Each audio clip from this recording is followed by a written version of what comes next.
And we are back, not 30 seconds later for us, 24 hours later for you guys. We got a fun game here. This one was a very different take on this strategy in that we kind of sucked. But, you know, it is what it is. This game, we are doing the Sling Rush that we just showed off yesterday against Hacklebert and TG Vezechra. I'm not sure how to pronounce that. And this is actually a competitive match. This was on the competitive fields. So we're against Germany and Ottomans. And we are I'm moving my settlers early here because I'm particularly worried about this dead space where no buildings can be placed. Which will make it a lot harder, so I need to move my settlers across here earlier so that I can still age up on time. Unfortunately, I also make a critical mistake when trying to position my settlers. I'm sure you can see what's gonna happen here. It's not that I would think that this would be a good map for the Ottomans because they get that tower to help defend until they're ready to really fortress boom. Well, and you would think, but you hear how I was saying that a fully fledged TC with 90 damage does 17 damage to a siege elephant when it's protected by a hospitaller? Well, I do recall you saying that in the last video. The tower has 30 damage, so divide that by 3. It won't be doing much. No, it's but not his gonna explorer do is anything to so help out. close. Can he spot those villagers? Let's find out, and actually. really respond? Ottomans. Fog of War. Oh, man. No, not That's right. why you gotta keep your explorer walking. So I chopped enough for a house, and then, because I couldn't find any... He does see him. I don't know if he, but like, only for a second. Yeah, he sees Wait, him. yes, he definitely saw them. Okay, so yeah, he knows it's a rush now. Oh, and Germans pinged that. No, that was me who pings. It just shows. Are you sure? That looked like a... It only shows my pings. The game only shows my pings. So here's an issue: is that everywhere I tried to make the Agra, it was either unexplored or too close to the METC. So I'm just fucking wandering around with all of my resources, trying to figure out a place where I can build it, and I finally get it right here, which is nowhere close to where I first showed up. So I had all that walking to do.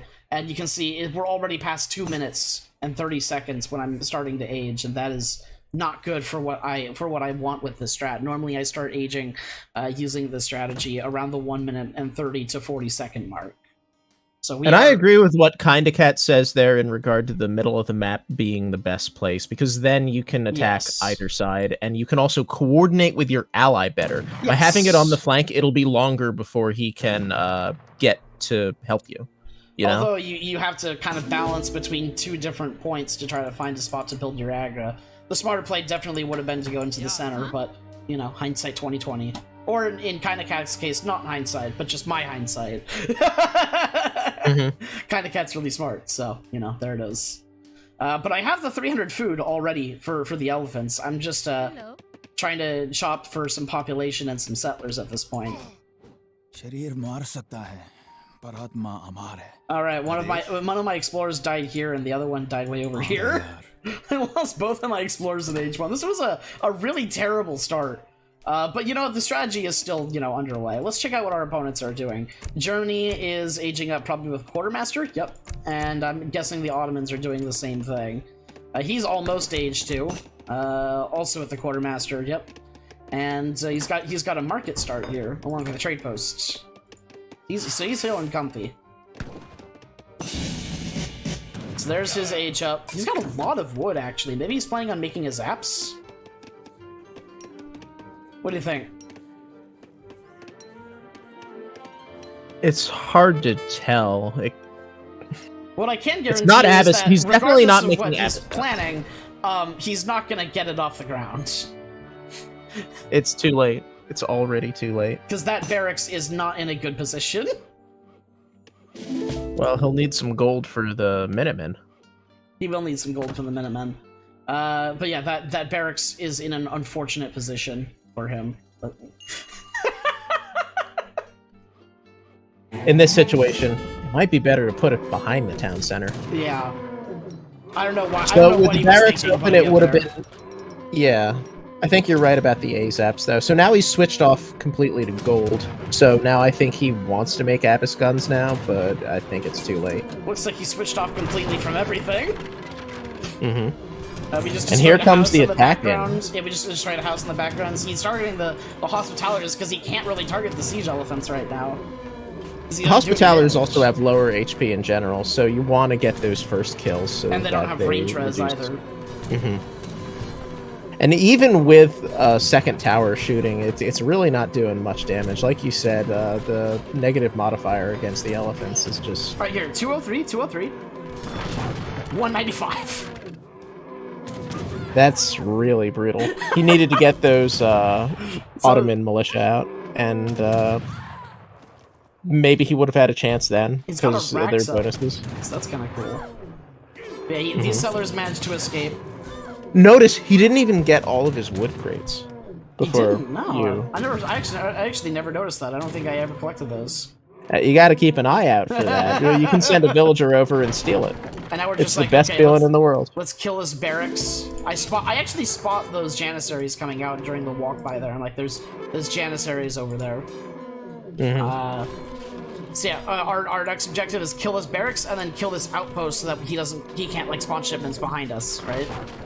And before we go into Germany. Would it have been better to just go straight into Germany at this point? Without a town center, the Ottomans basically lose their unique feature of free villagers, so that's really devastating to them. Would it have just been better to go straight into Germany? And there's definitely a debate for that. However, I do kind of think that by now Germany has quite a few things here. He's got the Woku Horsemen, which are devastating in the early game. I mean, look, they have 36 damage at 2 speed, at 3 speed equivalency, with the 3 times against cavalry. So I kind of stand by our decision to just kind of continue to fuck over the Ottomans. We're also littering this area with outposts, thanks to Kinda Cat. So now the Ottomans have a lot of wood. So are they going to get a town center up, or did they blow it all on 2 barracks? The looks like they blew most of it. Blew it all. Yeah, they blew it all. They have to chop everything again. Because it's interesting. Like early on, it looks like he would actually be able to recover in Blue's base, especially with Blue's big cavalry force. But now he's just basically AFK, and Blue has to 1v2 you guys. Blue let the pikemen get in a little too close there, but importantly, those Woku horsemen are targeting the siege elephants, or they were. We're down to very few siege elephants now. It's amazing how quickly they just melted. Some H2 dragoons can be very devastating units.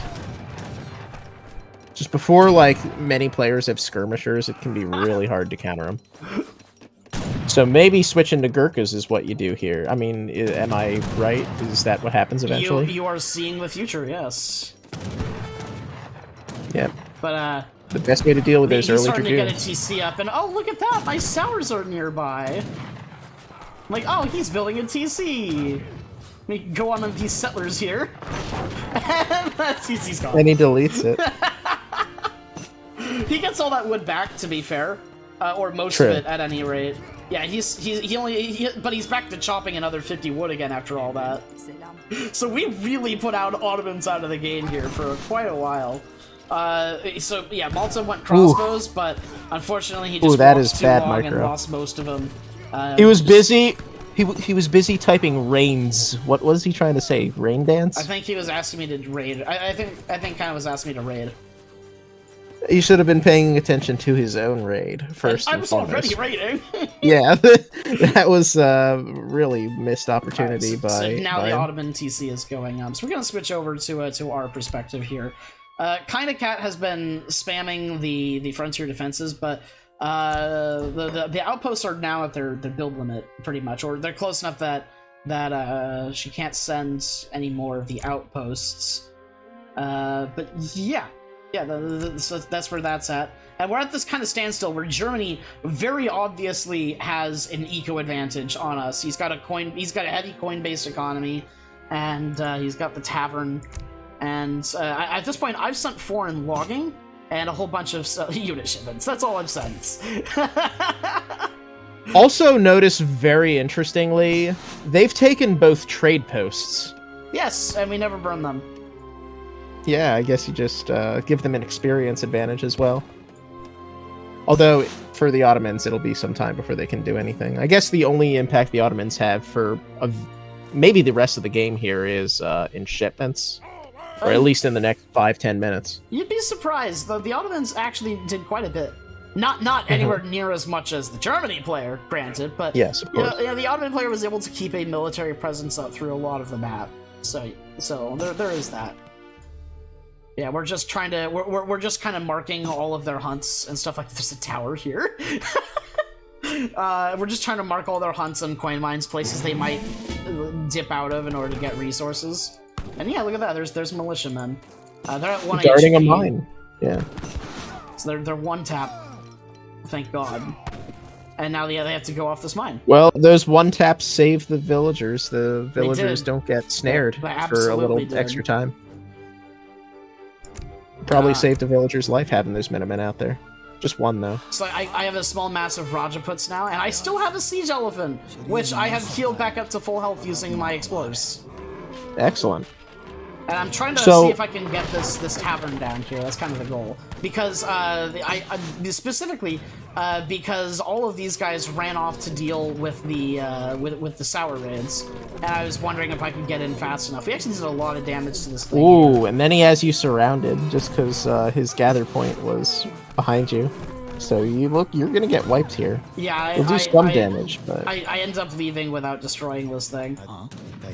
Oh, so close. Maybe the Rajputs should have just gone all in with attacking the tavern in hindsight. So yeah, these guys are faster than me too, 6.5 speed. Oh, But look. they importantly targeted my explorer thinking it was a siege elephant, and so my actual siege elephant got away. Nice. Now, I have a question. Can they see that weird purple outpost in the back of their base if you switch to their vision? Or is it just out of their sight? They actually don't see it. That's really interesting. I know, right? We were kind of hoping we could get some shipments in the back. Unfortunately, it didn't last forever. But Ottoman is switching to the obelisk guns right now. That might be hard for him to produce in the long term. He does have the coin shipments, but there's only like one mine there. I mean, I guess that mine's safe as long as it doesn't get raided on the top left side.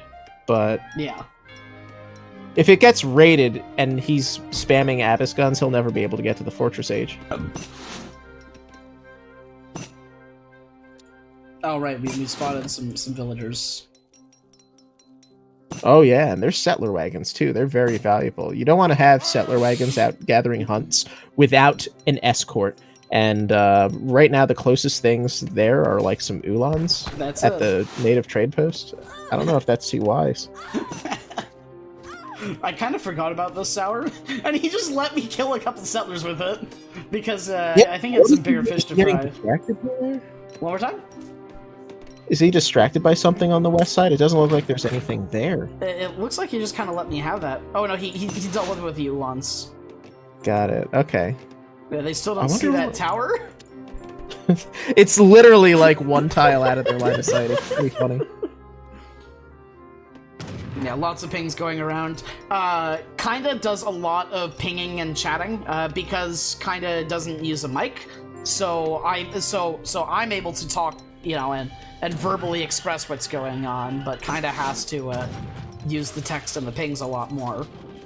I still use plenty of pings. Some of these are my pings, but that's a scary mass of horse archers. Yeah, but luckily, horse archers aren't too good against outposts. He'd be wasting a lot there.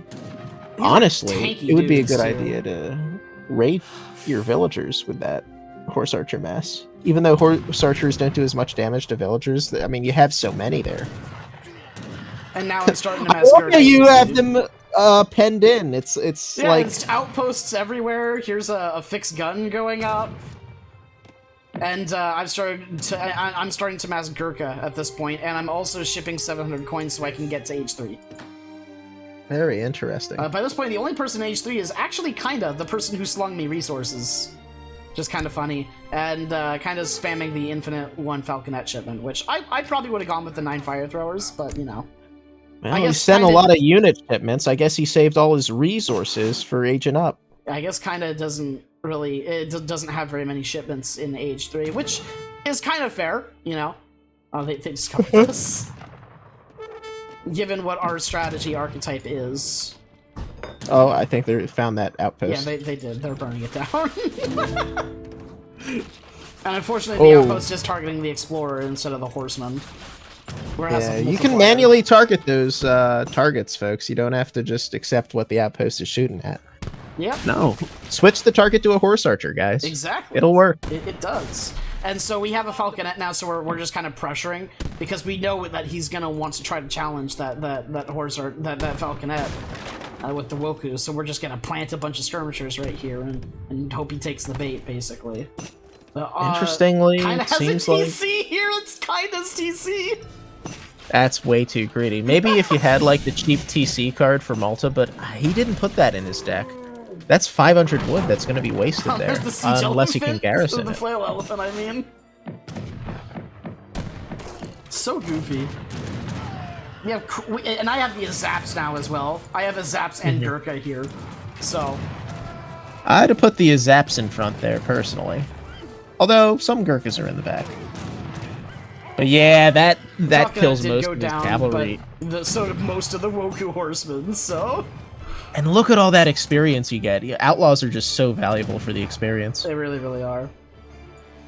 He has switched to Irish Brigadiers, but they don't counter the Gurkhas either. The Gurkhas, maybe if the Gurkhas switch to melee and force the... Maybe if the horse archers switch to melee and force the Gurkhas into melee, they have a chance here. But besides that, I don't know if this is a good idea for an attack. I think they're just trying to force us back a little bit, maybe make up for some of their losses, you know? Maybe, but he should not have taken that fight with the horse archers. Yeah, they did take quite a few of my Gurkha. Now, what's Blue's population now? After that fight, what's Blue's population at? 100 out of 150. And I have a feeling most of that 150 was filled out with horse archers. And yeah, the buddy boy over here is starting to run out of coin. But he's producing Janissaries and Obelisk guns. He's doing a fair job of at least staying in the fight, you know, having some sort of presence. Yeah, there's no way this thing's gonna live. I think kind of just did that to piss them off. Maybe. And yeah, now let's push. He's focusing drawing all that attention on the TC now. As for what's happening with me, I'm aging up to 3 at this point. I've sent the Diplomatic Intrigue, which is how I ended up getting... I've also sent it's switched to the British, but I went with the Ottomans for the 4 settlers and the Zaps, which I think are like 2 of the most... the best upgrades that you can get. And now we're just gonna hit and run for a little bit. Want to stay away from these Ulans, but there's only 2 of them, so it's not that bad. Yeah, it's a shame about your A-Zaps. You'd have been able to engage that fight, but at least the outposts drive them away. Yeah, for sure. Skirms and the Zaps, an interesting combo. We ended up going up with the Shalmanar Gate, which gives us a Mahout, and we have a bunch of food, so guess what else we're going to be sending? 3 Mahout Lancers. That's pretty good for the food cost. And then we have because usually it costs a ton of wood too, and you really want to use that wood for buildings if you can. I'm a big fan of Mahout Lancers, and what I ended up doing is... I ended up saving the Team of Rumi first. But there's the veterancy upgrade for Gurkha. Outposts are kind of slowly going down. They're trying to retake this section of the map. We have depots going up for Malta. This kinda is playing Malta the way I love to play Malta. Kinda is playing Malta using my favorite Malta playstyle. Just warding outside the base and containing them. Exactly. These depots. Blue's economy is good, but it seems very vulnerable when he gets into like a fight. If you had like 4 or 5 cavalry raiders on like the right side, just waiting for an engagement on the left, as much as I would love to do that, India is very bad at raiding because the Sowars don't do any damage and they're super frail, and Mahouts are too slow and also have a negative multiplier against villagers. Well, Malta could do it, but I think he's more interested in investing in containment devices, so to speak. Yeah, for sure. But yeah, so we're sending the Mahouts, and we're also training them at here as well. We're gonna get a batch of 3 of these guys for 7 Mahouts in total. 7 Mahouts could steamroll even this German guy, I think. Exactly, that's the plan. We're just gonna steamroll with a huge, massive Mahouts. And especially since he lost so many horse archers earlier, he might not have the tools he needs to counter that. Pretty much all of our economy is based on food wood, with just some, just a little bit on coins so that we can afford upgrades and Gurkha. Now they're throwing in some walls. We have outposts and depots up again, so that's kind of cool. Alright, kinda should have made a wall right next to their wall. Just right up, 2 walls kissing each other, like it's a treaty game. Just to piss them off? Yeah. Yeah, look, we have the Team Urumi shipment. These guys are really nasty right here. 341 HP, 20 melee attack, doing range damage with area effects. But yeah, there we go. So we're charging with the skirmishers because we want to deal with some of these Wokus first. And then after a little bit of firing at the Gurkha, then we're throwing in the Mahouts. And I'm splitting the Mahouts. The Ottoman army is completely countered by those Mahouts. I'm splitting the Mahouts so I can go for some of the crossbows here. I think you should have just stampeded the Ottomans, I agree, but that's backseat quarterbacking. Considering how the game ended, I like how many Mahouts I had left at the end. I definitely should have just thrown them all on the Ottomans, but it is what it is. Are the Ottomans veterans at all? It looks like they're all colonial age stuff, veterans. So it would have been. A veteran obus guns at the very least. The Janissaries are still aged. They have 1 veteran obus gun, and obus guns don't counter your Mahouts. Yeah, I think you should have totally gone into the Ottomans there. Yeah, 100%. But you know what? We still steamrolled, and we have the fight because they spent so much time and resources trying to deal with the Mahouts that they can't recover from this anymore. You know. Mm-hmm. Oh, there are those redcoats that we popped earlier. And, you know, I do think you would have lost some work Gurkhas and stuff if you had, you know, just had them attack blue only, but Mahouts are better for destroying buildings after the fight is over than Gurkhas are, with all due respect. But I understand, you do want to keep that Gurkha mass up, and in the moment it can be difficult to decide, like, what the right choice is there. I find it so funny that the elephants don't even attack the units, it's just the dude on the back with a spear that attacks the units. Hey, it's a strong spear. I mean, look, it's got like a hook on it. It's crazy. Yeah. Yeah, there we go. Take heads off with that thing. They didn't defend, but they did do all the right actions to take given what had happened to their base. Recovered financially quite a bit until I outscaled everybody because I'm really good at economy play and just kind of, you know, winning. Yeah, I guess you didn't think the match would go on for too long with those trading posts, so you never attacked them. But, you know, in hindsight, it would have been good to just have, even if it was like 1 Rajput on each trade post, just eventually it would have gone down in like 3 minutes or something. We made a lot more mistakes this game than we did the first game. A lot more. But, you know, we're also solid players who are flexible, just like our opponents here. This was a very good defense on their parts. I think everybody deserves compliments all around here. Like, this was a great game. They defended for quite a long time. This game went 22 minutes. Yeah. But yeah, everybody made mistakes. Everybody recovered. We recovered better, and that's what it turned out to be. Do you have any last words? I'm glad you let me commentate here with you. I had a lot of fun, and I hope to do it again sometime. Thanks. Absolutely. Thank you for joining me. Have a great day, everybody, and goodbye. Still my heart beats again and again. I'm always searching for love with no sense within my head.